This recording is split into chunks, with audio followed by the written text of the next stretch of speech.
You're watching BCTV. We're all about Branford.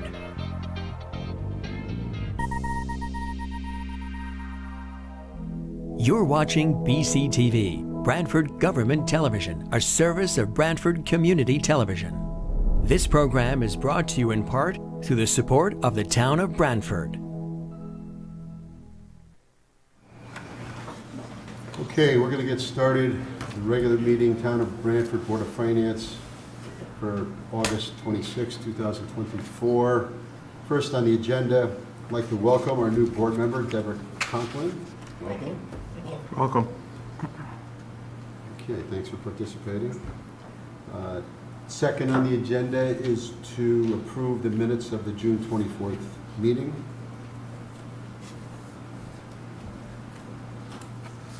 I'll move it.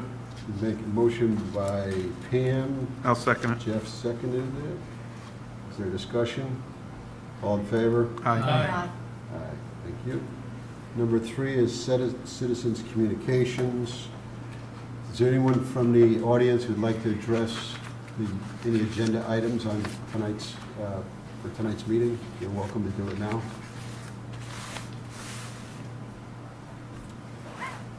If not, I have one letter that came to my attention, and it's from Peter Semino, who is the president of the Branford Interfaith Housing Corporation. So I'll read this letter dated August 26th.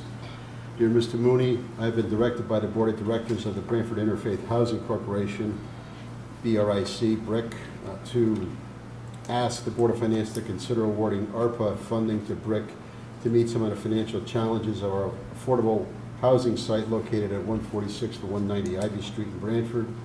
BRIC is a 501c3 organization incorporated in 1988 for the purposes of reducing homelessness and increasing the supply of decent, affordable, and well-managed housing in Branford. The original members of the BRIC were religious organizations from Branford, which included Trinity Episcopal, United Methodists, Baha'i Community, First Baptist, Tabor Lutheran, and First Congregational churches.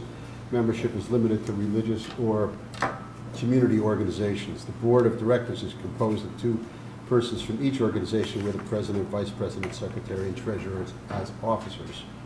The current property owned by BRIC consists of 29 affordable housing units. 16 of these units are qualified for state HAP housing assistance payments, which allows the tenants to pay a percentage of their income towards the rent, while the balance is paid by the HAP program.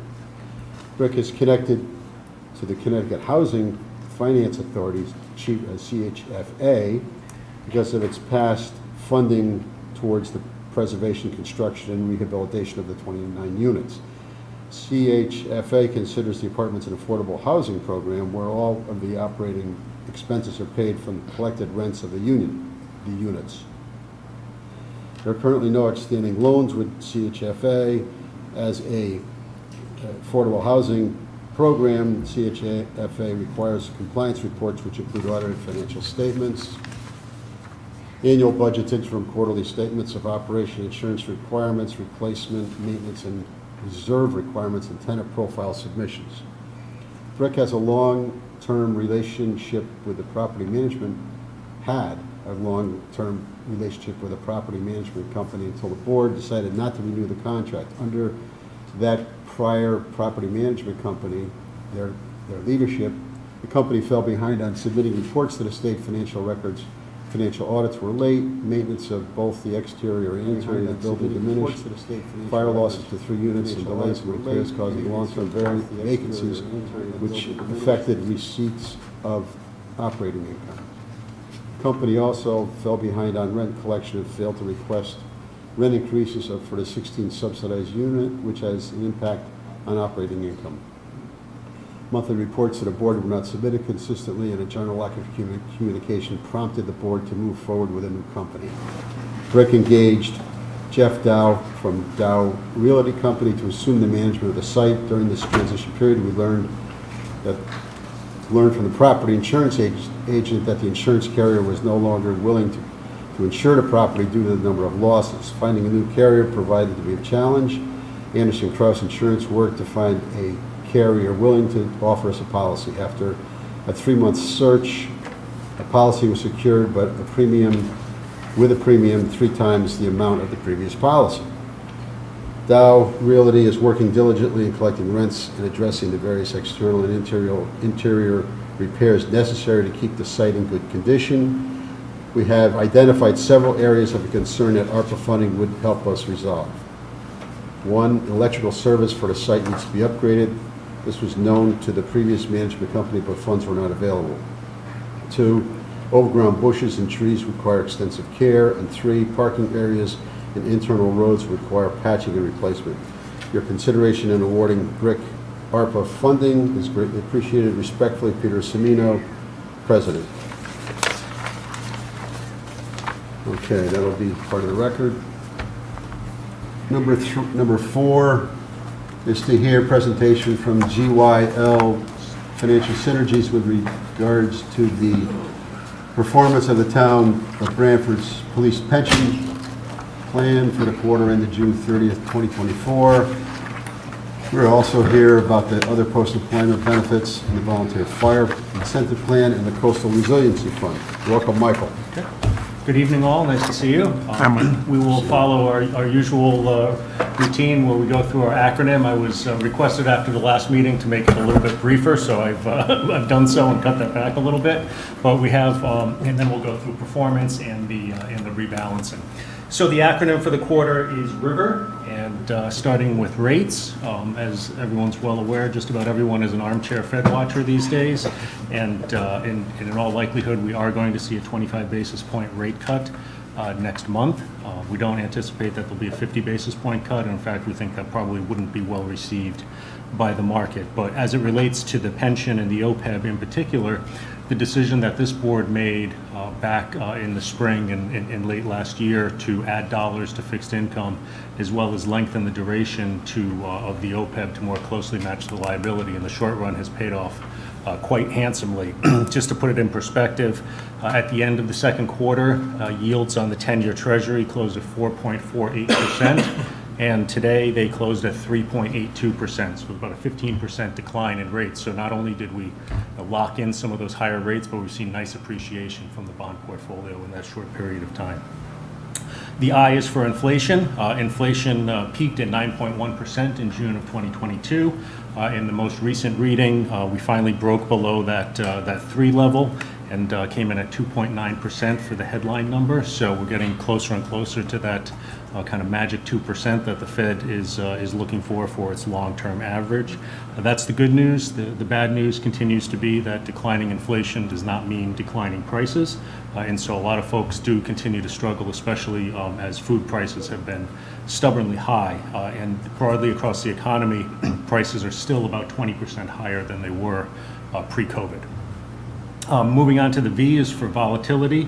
Probably the best thing we can say about volatility is buckle up, because it's going to continue for the foreseeable future, whether it be wars raging in the Middle East or Eastern Europe, U.S. elections just about 2.5 months away, a tightening labor market, are all sort of potentially conspiring to add to volatility, although the market's been pretty sanguine about it thus far. Will GDP growth slow is probably one of the big questions, and a little bit of an esoteric question, but it really is relevant because it led or was a significant causative factor in the volatility we saw at the beginning of the month, is this the so-called yen carry trade, and folks really don't know exactly how big that is, whether it's all behind us or whether there's the potential for that to percolate again.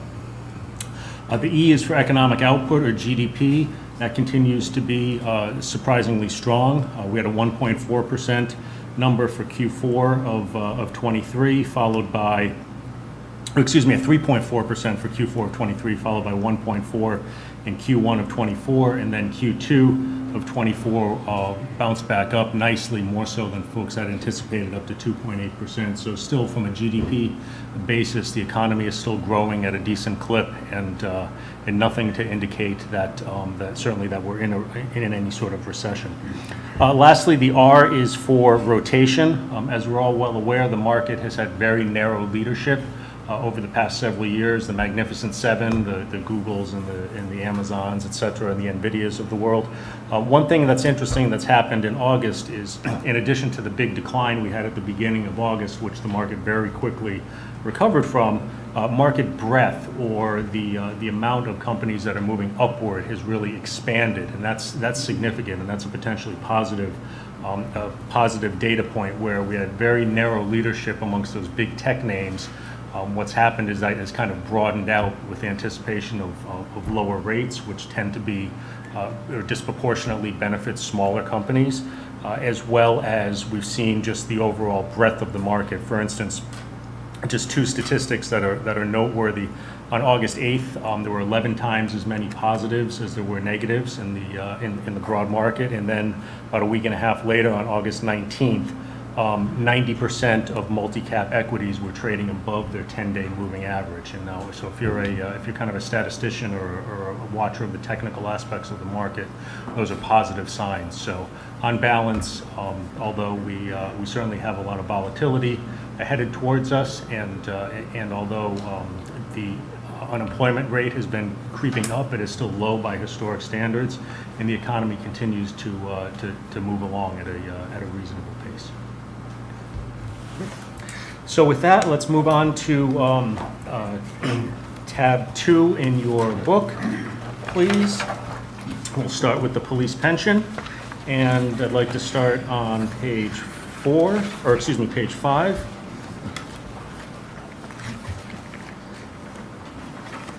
We see at the top right of page 5 our annualized return at 5.61 since inception, right on par with the policy, which has returned 5.66.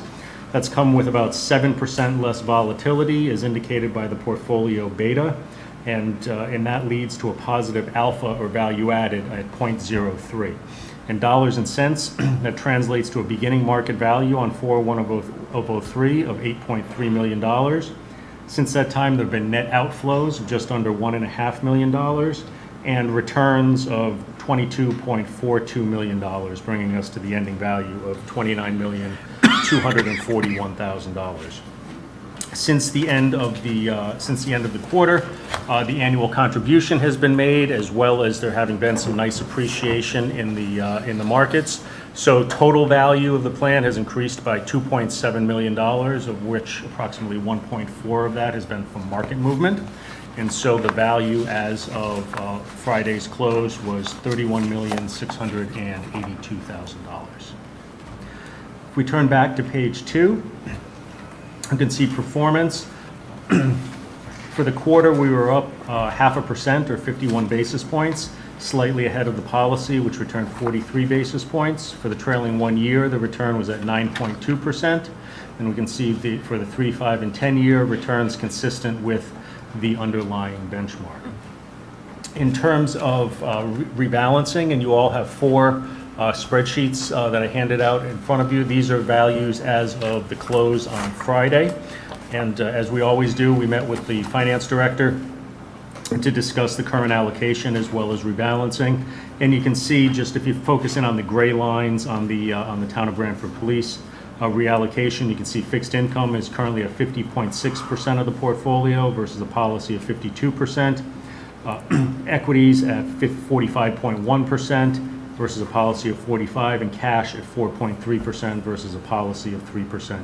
So we're a little bit overweight in cash, a little bit underweight in fixed income, and that's consistent with what we've been doing for many years, especially at this time of the year, as cash is reserved.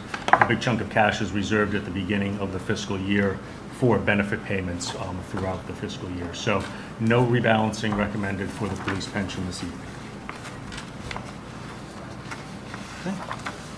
Any questions on the police pension fund? I'll move that recommendation, Joe. Okay, but there is no rebalance. Right. So we. Right. So keep it the same, you're saying? Right, correct, because you got to sign off on the approval, right?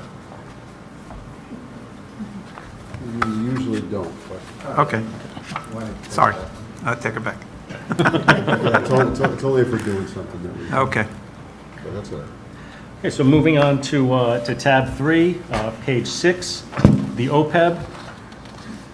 The OPEB, of course, was initially funded back in 2011, and so we see returns on a relative basis as well as volatility slightly behind the benchmark due to the rather to the dollar cost averaging into the OPEB trust as dollars have been accumulating in the early years. That created a bit of a drag on portfolio. Of course, now the OPEB is fully invested and it has been liability matched. So there's a heavy allocation to fixed income. I believe when we did the calculation, it was about 24 years of OPEB liabilities are matched through the fixed income portfolio. And so the overall volatility of the OPEB trust is about 13% less than that of its benchmark. That's that portfolio beta of 0.87 on the right side of page 6. And that leads to again to a positive alpha at 0.04. In dollars and cents, we see at 7/11 of 2011, the value of the OPEB was just over $4 million. Since that time, approximately $24.5 million in net cash flows. Most of that contributions, although you've been more recently have been paying benefits out of the OPEB trust. In its early years, that was really there were no withdrawals when it was all contributions coming in, and then earnings of $11.3 million, bringing us to an ending value of $39,805,000. If you turn back to a couple of pages to page 2, please.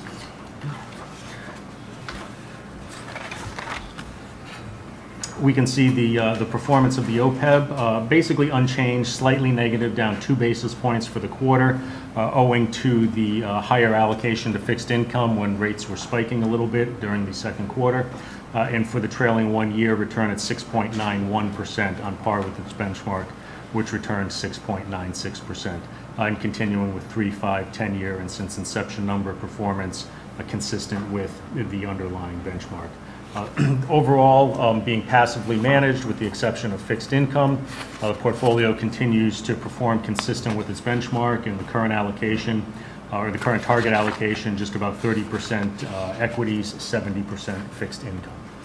If you were to look at the spreadsheet for the OPEB trust that I handed out earlier this evening, you can see that we are, again, if you focus in on the gray lines, very close to the policy. We're at 68.8% in fixed income versus 68% for the target, and 31.2% in equities versus the 32% target.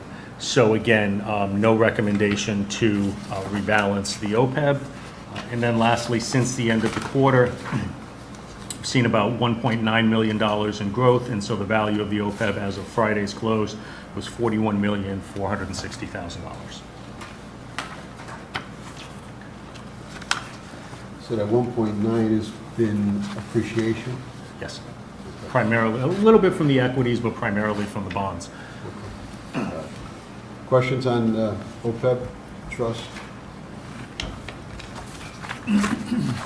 Okay, move on to the next one, fire. Moving on to fire, tab, I think that's tab 4, page 5.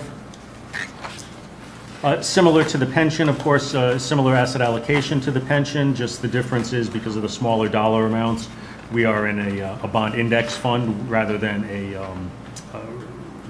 liability matched bond fund. But again, we've seen performance consistent with, slightly behind the benchmark, and although that's come with reduced volatility, about 7% less volatility than the benchmark, and again, just a slightly positive alpha, which is exactly what we would expect because we really don't have the opportunity to earn additional returns since the fire plan is 100% invested in index funds. The only lever we can pull there is really our dollar cost averaging.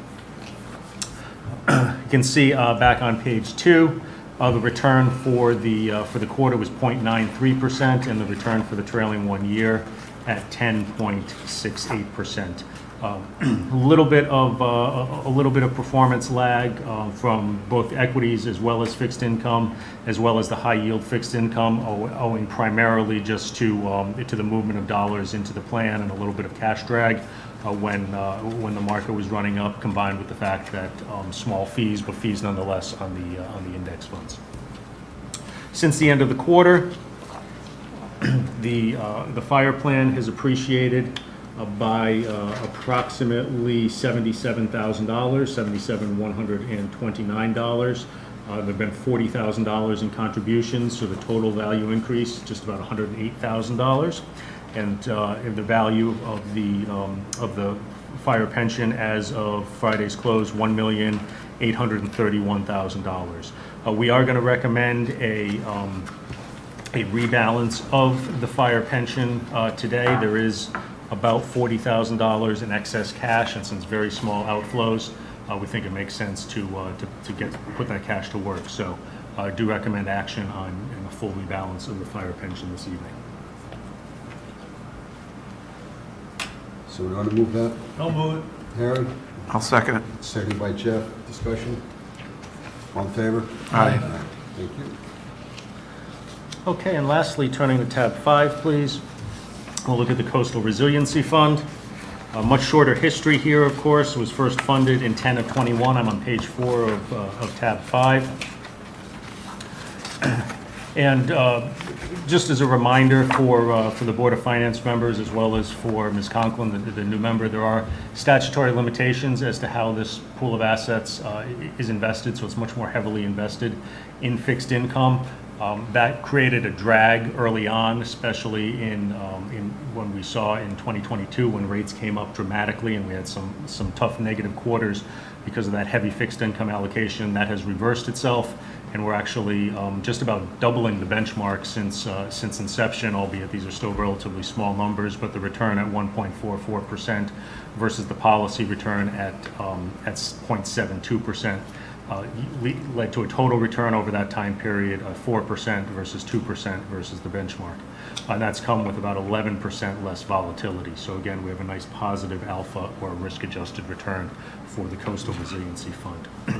Turning back to page 2, in the top blue line, the return for the quarter was 0.89%.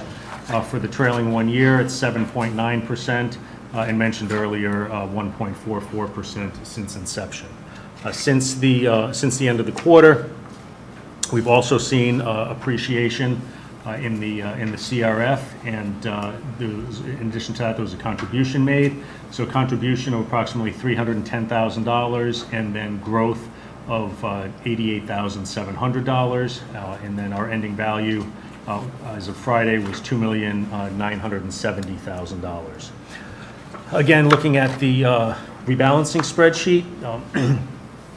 We're underweight in fixed income, overweight in cash due to the recent contribution. In consultation with the finance director, we are recommending today to do a partial rebalance, essentially in anticipation of further volatility in the equity markets. We don't necessarily want to be buying stocks today, but we do think it makes sense to get the fixed income dollars invested. So we're recommending taking $250,000 out of cash and adding that to the fixed income portfolio. No other changes recommended for this evening. Questions? Does somebody want to move it? I'll move it, Joe. Moved by Jeff. I'll second. Seconded by Deborah. Discussion? All in favor? Aye. Thank you. Thank you, Michael. Okay, thank you. Take care. All right. Have a good evening. Enjoy the rest of your summer, everyone. Thanks. Okay, thank you. Thank you. Okay, item number 8 is to meet with the representatives of the Board of Ed pursuant to Section 10153D of the Connecticut General Statutes.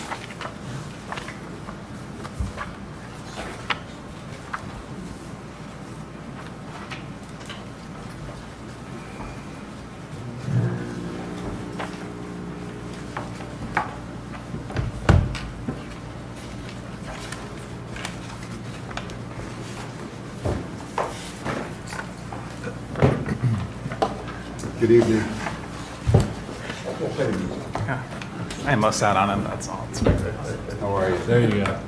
Great, how are you? Good, Chris. Good evening, Chairman Mooney, members of the Board of Finance. Thank you for inviting us this evening so that we can confer before we begin in earnest on our negotiations with the administrators. Sure. Thank you. So, for the benefit of the public, this is a statutory requirement that within 30 days prior to the date at which the local or regional boards of ed or or to commence negotiations, they shall meet with the Board of Finance. So that's essentially what we're doing tonight. And with that, we do understand that Pam DeLeese will be continuing, if she so wishes, to on the negotiation team as far as representative from the Board of Finance. I think for now we should go into exec session, and that way we can have some discussion. So I would ask the members of the public to step out of the room for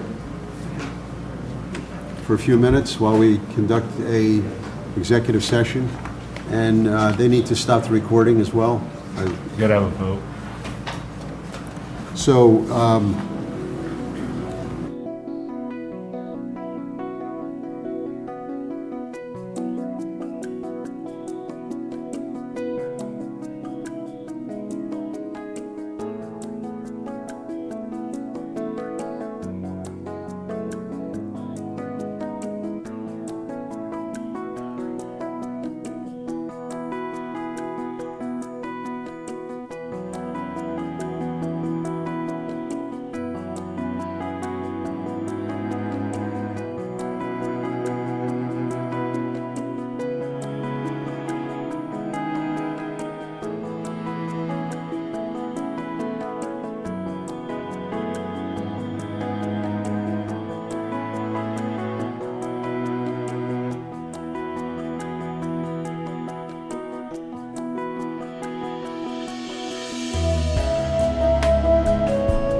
Okay, we're going to get restarted, so please take a seat.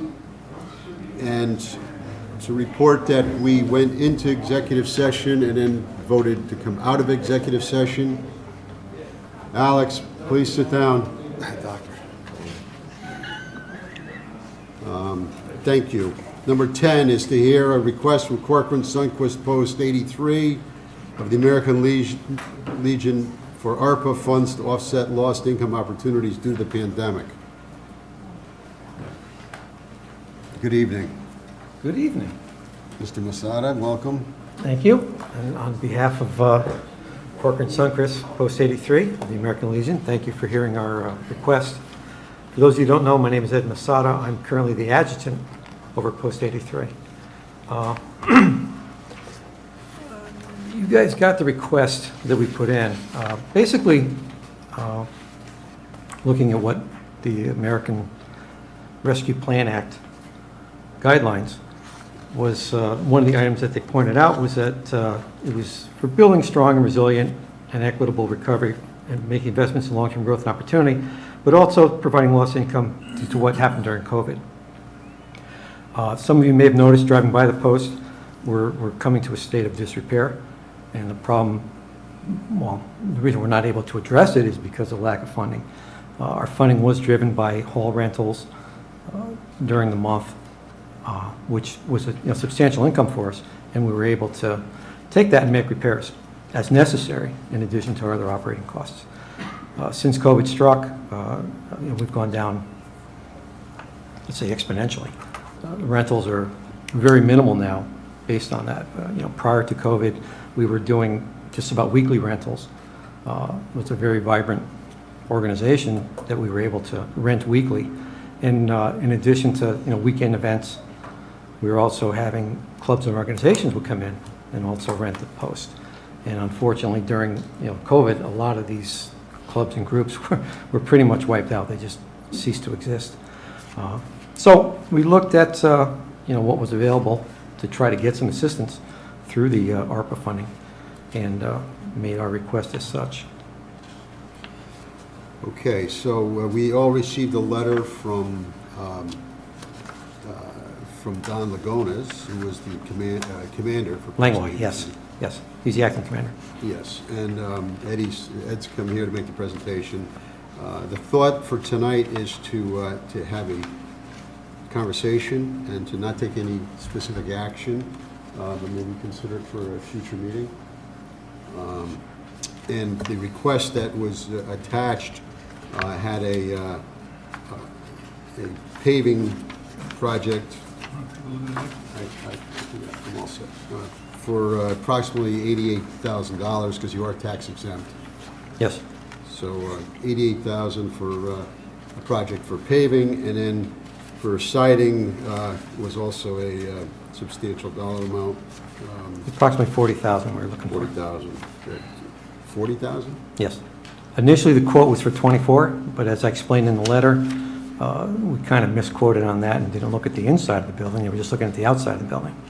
And the way the walls were constructed, in order to make the repairs, we'd also impact the interior walls. So again, there's not a specific request in here. Obviously, you'd like as much as available, but I think that we will consider this along with the other letter that came in that I read under correspondence. So I might note that I believe that you were not able to apply when the town had the open ARPA. Yeah, basically, as bad as it sounds, it's just ignorance on our part. We weren't aware of it, and just didn't take advantage of the opportunity. Okay. Questions from the board on this? Joe, if I may. Eddie, are you seeking other grants, awards, or from anybody else, the We're state? looking around. There's very few that we qualify for as an organization. Okay. Thank And then you. we are getting, the rentals are kind of coming back a little bit, but, Right. not like they used to be. Thank you. Okay, Jim, any other comments? Yeah, I think, as it relates to ARPA and other things, so currently we have roughly about $546,000 left in unallocated ARPA funds.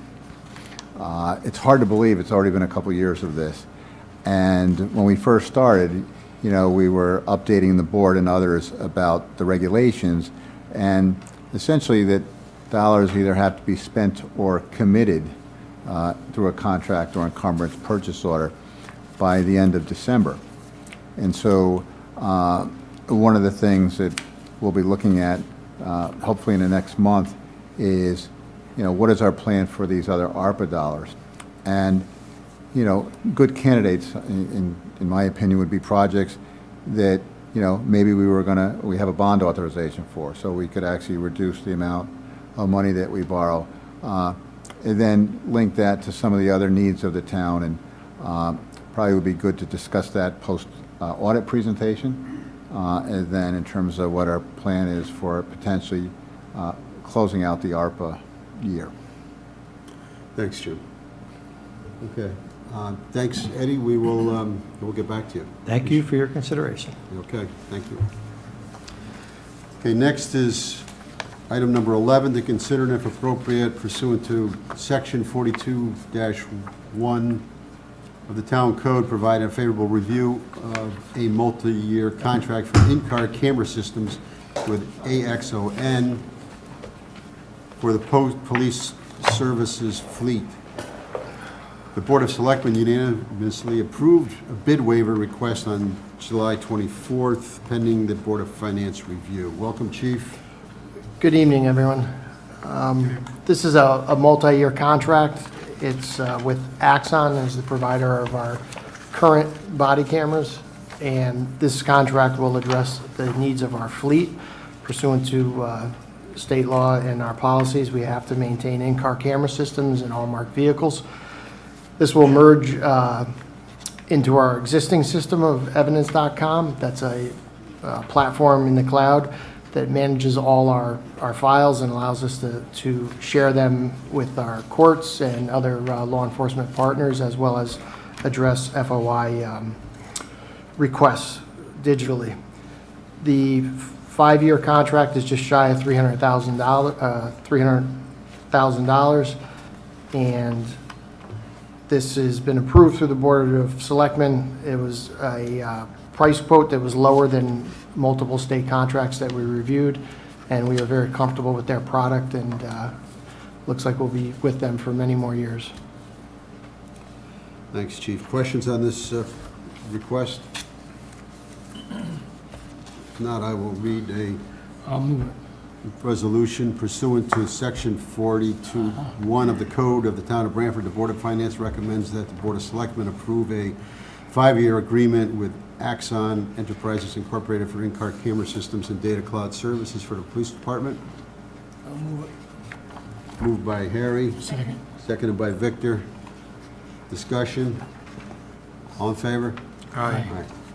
Thanks, Chief.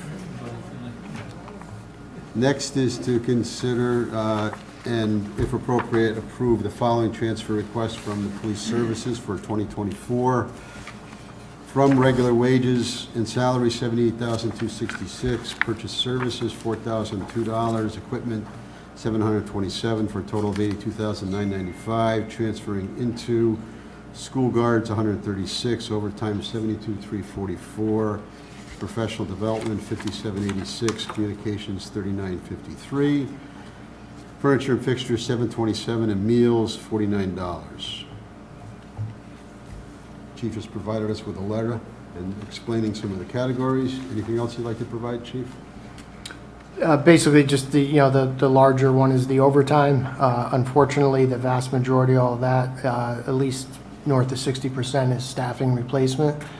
And I will preempt you that I think that we're going to be in the same position moving forward for a few years, as we have some staffing changes with some retirements, and again, the struggles we have with getting officers in. So that's that big number there.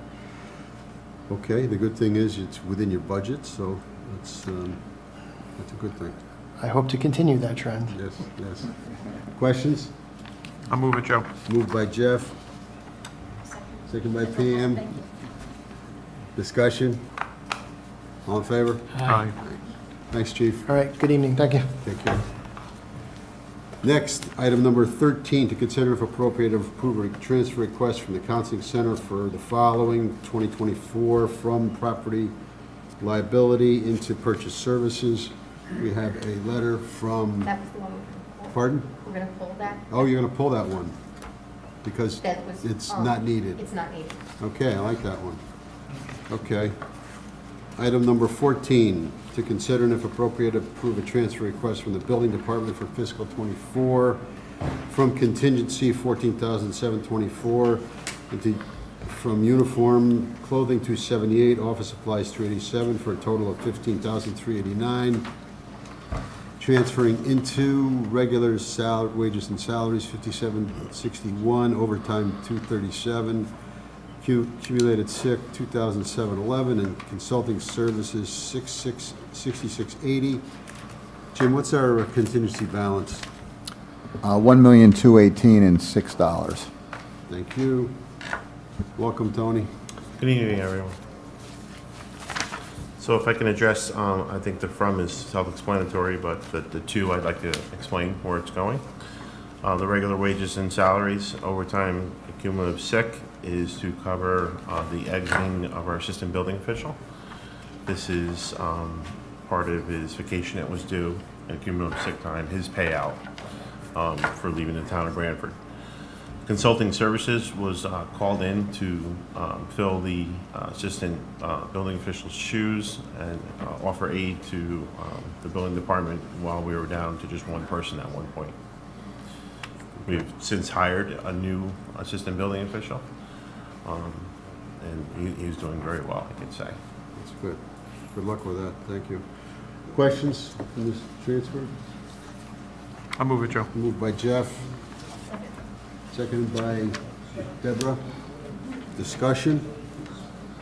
All in favor? Aye. All right, Tony, thank you. Thank you. Good night. Next is item number 15, which is to consider and if appropriate, approve a transfer request from the assessor for fiscal '24. Appraisal services $400, into dues and subscriptions $400. Yeah, Are you handling that? yeah. It's pretty self-explanatory. She sent a letter, and she's talking about the cost of the increase in the subscription for the pricing books, basically. Right. JD Power subscription. Victor? I'll move it. Moved by Victor. Second. Second by Harry. Discussion? All in favor? Aye. Aye. Okay, item number 16 is to consider and if appropriate approve a transfer request from the fire services for fiscal '24 as follows. From regular salaries and wages, $94,800. From medic shift, part-time, $44,500. Overtime, $4,011. Overtime, public events, $11,100. Vacation, $8,000. Holiday pay, $17,200. Special detail, $1,000. Educational incentive, $10,200. Stipends, $12,000. Professional development, $5,600. Employment testing, $34,448. Communications, $2,000. And hydrants, $9,000. For a total of $222,859. Transferring into replacement sick, $115,587. Accumulated sick pay, $27,224. Ambulance billing, $22,827. Other purchase services, $11,040. Purchase services, repair and maintenance, $21,129. Medical supplies, $1,756. Furniture and fixtures, $3,732. Memberships, conference and meetings, $1,564. And transfer to Fund 203 for $18,000, for a total of $222,859. Welcome, folks. Good evening. Welcome. How are you? Good, how you doing? Good. Yeah, so the, A lot of numbers here. yeah, there are a lot of numbers. A lot of the surplus on the top accounts there are related to retirements. So we had the surplus in our wages and salaries. The Medic 3 shift part-time, those were shifts that couldn't be filled. As you know, we operate that every day from 8 a.m. until midnight. so we can't fill every shift all the time. And again, the overtime and related items all come back to the surplus from retirements. We had 2 people retire this year. Down below, you know, where we fell short, again, related to long-term outages due to illnesses, so covering those positions. Ambulance billing, that's actually a positive thing, because if we go over budget with that, they bill on a percentage of our revenue. So in this year's case, we had an estimated revenue of $1.835 million, but we surpassed that by $538,000 to $2.374 million. So calls have increased, generating some more revenue for us, and a lot of the other deficiencies are because of that as well. More calls mean more medical supplies, more wear and tear on the vehicles, so purchase services got hit, the medical supplies got hit, and so forth. So that's kind of where we're at. The bottom line, transfer to Fund 203, that is for our FEMA grant that we were awarded for training. We have a 10% match on that, so those funds were moved to that account to get the match. Okay, thanks, Chief. Questions from either the Commissioner or I'll move it, the Joe. Assistant Chief? Move? I'll move it, Moved yes. by Jeff, second by Deborah. That was Pam. Oh, that was Pam. Because I believe Deborah's recusing herself. Yeah, sorry. Okay. Other discussion? Good thing they have hydrants in their budget. What's that? Good thing they have hydrants in their budget. That helped us. They got lucky, yeah. Yeah, Yeah, that's always a big question mark every year as to where absolutely. that's gonna be. Yeah. Okay, all in favor? Aye. All right. Sounds good. Just a little heads up, in September, we'll be by to ask for a transfer for the new hires, the contingency to the salary accounts. So we'll try to get on the agenda for that, for the 16 new EMTs. And then we'd like to talk more about apparatus. We should have a firm number for that Engine 9 replacement, that $500,000 was awarded for. We'd come back with more detail when we have some. So See you in September. sounds good. The reason why is because it's taken 3 years to build a truck, but if we buy it now, Yeah. we're paying now, we're not paying 3 years from now. Okay. Which would be another extra 15%, so, 15%?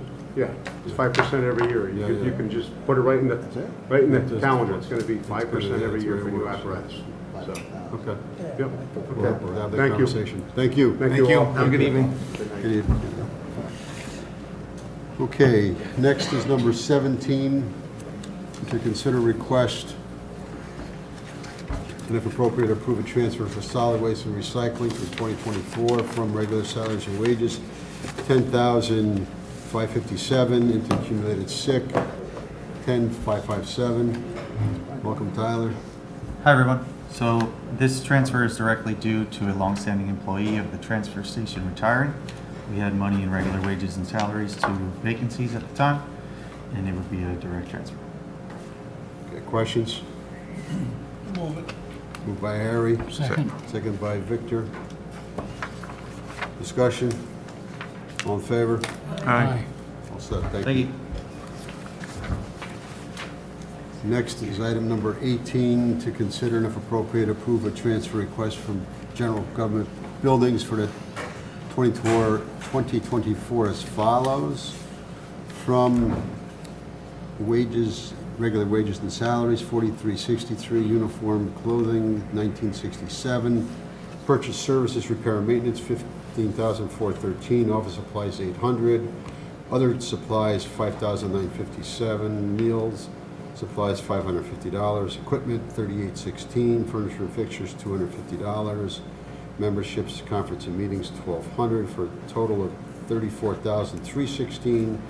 Going into overtime for $15.26, utilities for $32,323, and fuel oil for $467, for a total of $34,316. Welcome, Brian. Thank you, Philip. As you can see, the major transfer was for the utilities, and all I can say is that the Eversource, Water Authority, and Southern Connecticut Gas, and our diesel fuel keeps on rising. and unfortunately, it was a lot more than expected. Okay. It's all within your budget, so that's a positive. So, questions on this? I'll move it, Joe. Moved by Jeff, seconded by Deborah. Thank you. Discussion? All in favor? Aye.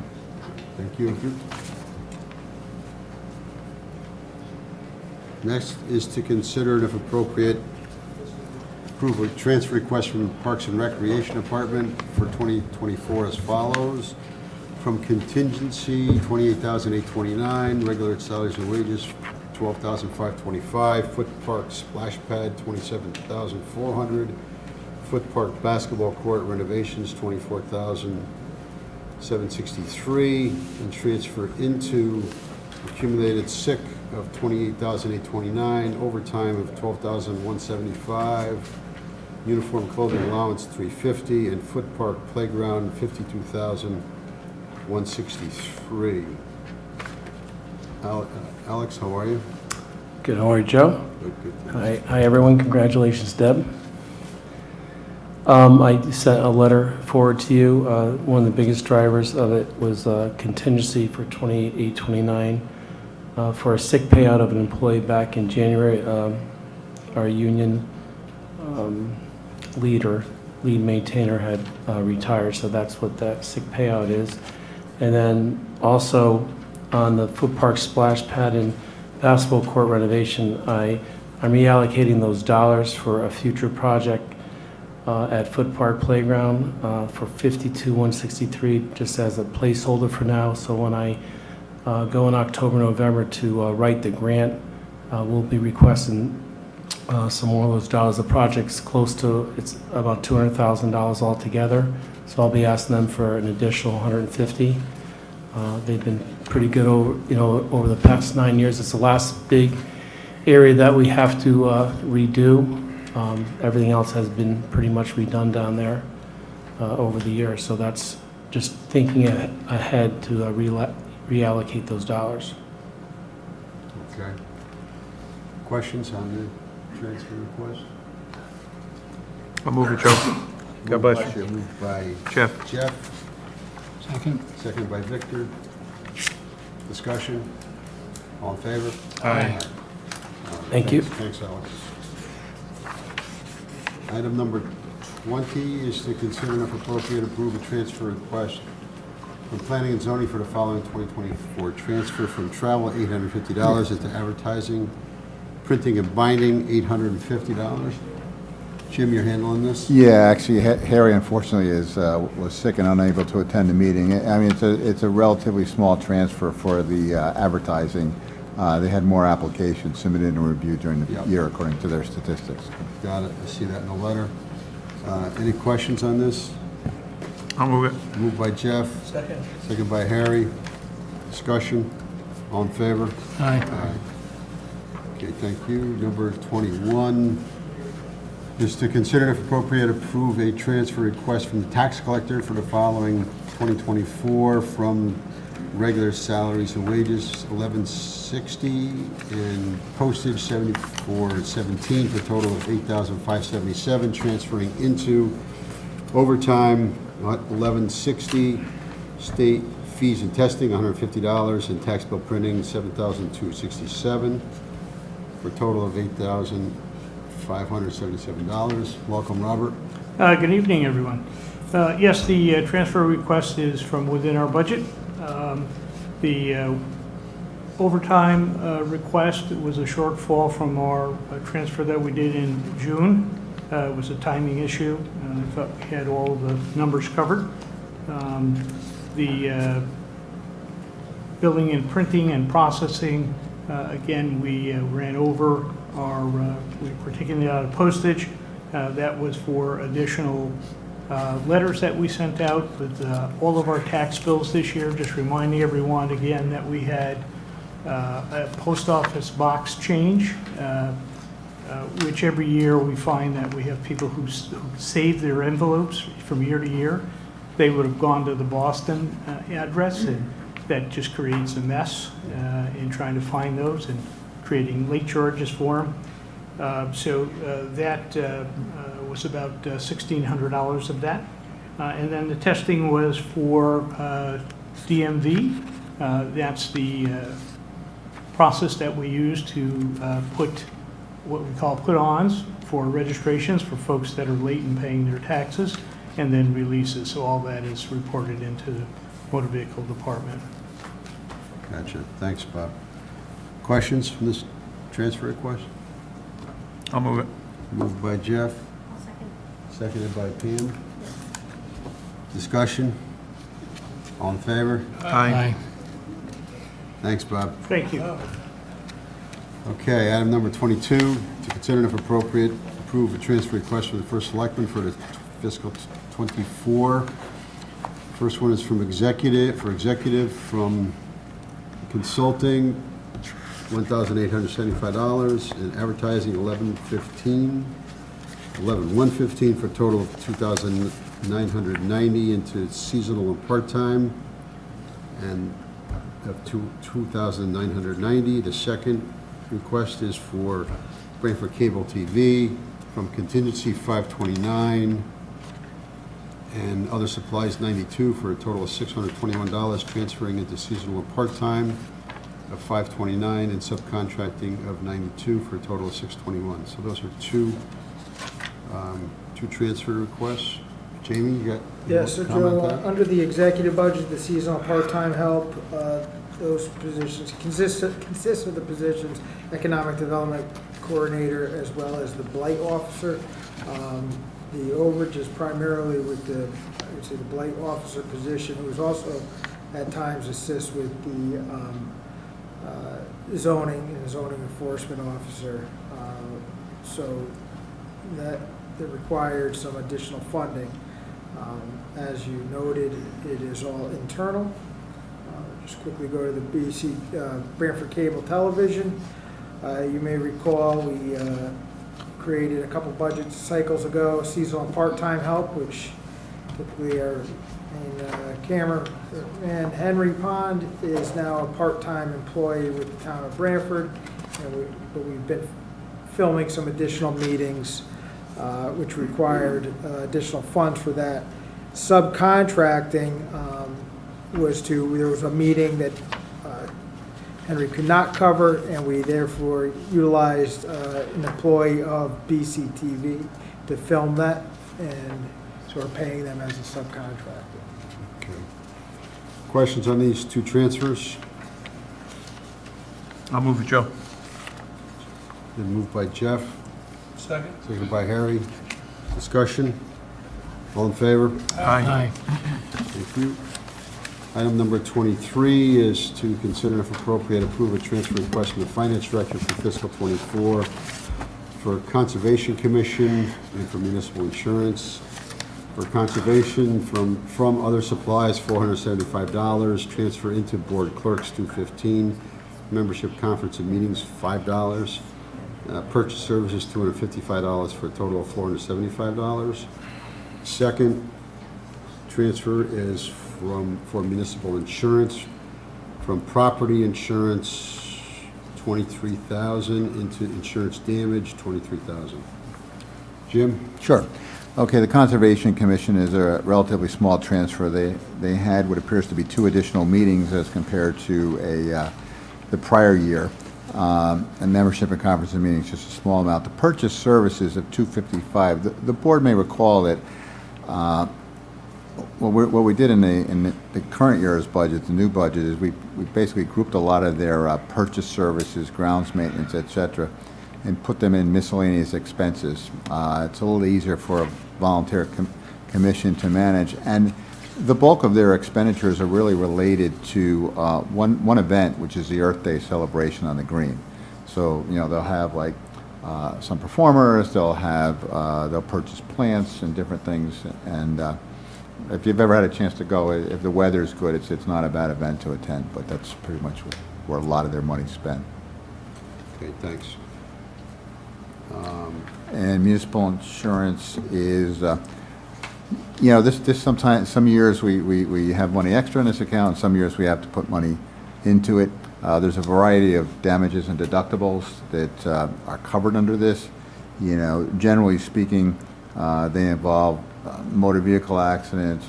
Sometimes there's damage, you know, pipe could break, etc. And also we get sued, and some of the insurance policies have deductibles. So, you know, when you start adding up all those items together, we basically had about 93,000 and change in expenses against a budget of 75,000, and also sometimes we find out about a claim or deductible as we're into the year, so there's a little bit of money in there just in case something small pops up or somebody produces a bill for a repair to a vehicle that we weren't necessarily aware of. So. Okay, thanks, Jim. Questions on this request, these two requests? I'll move it, Joe. Moved by Jeff, seconded by Harry. Discussion? All in favor? Aye. Thank you. Number 24 is to discuss a memorandum from the Finance Director with regards to the state and local government securities, SLGS, and to consider and if appropriate to approve a resolution to authorize that account. Jim? Yep. Okay, actually, it's funny, in the municipal finance world, the state and local government securities are affectionately referred to as slugs. So when you, next time you're out in your garden and you see slugs, or you're referring to some ne'er-do-well relative of yours, but basically what these are is they're investments that folks invest bond proceeds. And we've been exposed to these type of securities in the past, but we were not a purchaser directly. Maybe it's a little bit of inside baseball, but when a town does a bond refunding, the escrow account gets put in a slug account, and that's typically done by an escrow agent. Now, fast forward to where we are today, we're not doing any refundings because the rates on our debt is actually very attractive compared to where rates are today. But because rates are higher, it presents a different challenge for us. So right now, the yield curve, and you saw this in some of the pension documentation, and the first R of river that Michael was talking about was rates. And so typically we're in a position now where the shorter term part of the curve is higher than the longer term. And the town of Branford, for the most part, per our investment policy, is generally always investing on the shorter end of the curve. And so even though tax-exempt yields are typically lower than taxable yields, we find ourselves in a position where we could be earning more on the bond proceeds than we're actually paying. So that ends up being a problem, and it needs to be tracked over a period of years. One way to alleviate yourselves of that tracking during that period is to set up an account with state and local government securities. And in order to do that, the town has to have agents. And so what this resolution is doing is it's allowing us as an option to basically apply for and set up an account with the U.S. Treasury. So these are securities owned directly through the town and the U.S. Treasury. And so myself, Catherine, and in a pinch, the treasurer would basically be the agents to participate in this program. The reason we're asking for it tonight, because it's going to be a little bit of a learning curve as we navigate. It's an all online process. Is because we're going to be planning to do a bond issue in October. So once we get those bond proceeds, we want to find a home for them.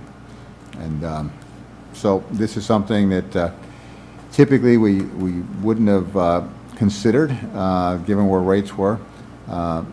Joe and I had a brief conversation. We're probably both, fair to say, dating ourselves on this one, but you had mentioned that at a time what the state of Connecticut had was their own type of account. It was called the Tax Exempt Proceeds Fund. Right. And so that was an investment in municipal bonds. So municipal bonds by definition would be eligible. But that fund which was a great idea, closed probably decades ago. Yeah. So what bond councils and other folks are looking at is the slug window for the state and local government securities. And we may be one of the early adopters in this, because what I found out today was not too many people are looking at this right now, but I suspect that probably in the next eight months or so they will be. Yeah. And so basically, we can invest in these things per our investment policy, but in an abundance of caution, we're representing that we're agents of the town, and so having you guys basically assign us as the agents of the town, even though you might think it somewhat makes sense anyway, I think would be a good idea if anyone ever comes back and tries to back test it. Because what we found out is even, and you'll see in the audit report, some things that we get asked about were like, really? And it's like, and so this is a way basically, like we found out with the SAM things, right? Mm-hmm. So again, it's my long-winded way of saying the rate environment has changed. Because of that, we could potentially find ourselves earning arbitrage, and the way to effectively deal with that is to have a strategy where we could use this product as an option. That's good. I also might note that prior to the 86 tax law change, this didn't matter, so the town was able to borrow at a lower rate, invest at a higher rate, keep the difference, and offset interest costs, which was pretty substantial. Sounds like a bank. Yeah. Yeah, it was a good deal that the federal government thought they should crack down on. So that's right. So with that, I'll read this resolution. Resolved that the Board of Finance authorize the town to invest in bond proceeds in the demand deposit state and local government securities, DDSLGS of the United States Department of the Treasury, and that the finance director, assistant finance director, and the town treasurer are authorized to establish credentials with the United States Department of the Treasury in order to act as agents of the town for the purposes of making investment in the DDSLGS. I'll move that resolution. Moved. I'll second it. Seconded by Jeff. Discussion. All in favor? Aye. Thank you. Okay, with no other business to come before the board, I'll entertain a motion for adjournment. So moved. Been moved. Second. Seconded by Deborah. Pam, sorry. Harry, you're going to have to sit between us. All in favor? All in favor? Aye. Thank you. This program was brought to you in part through the support of the Town of Branford. Watch town meetings and other videos on demand at BranfordTV.org.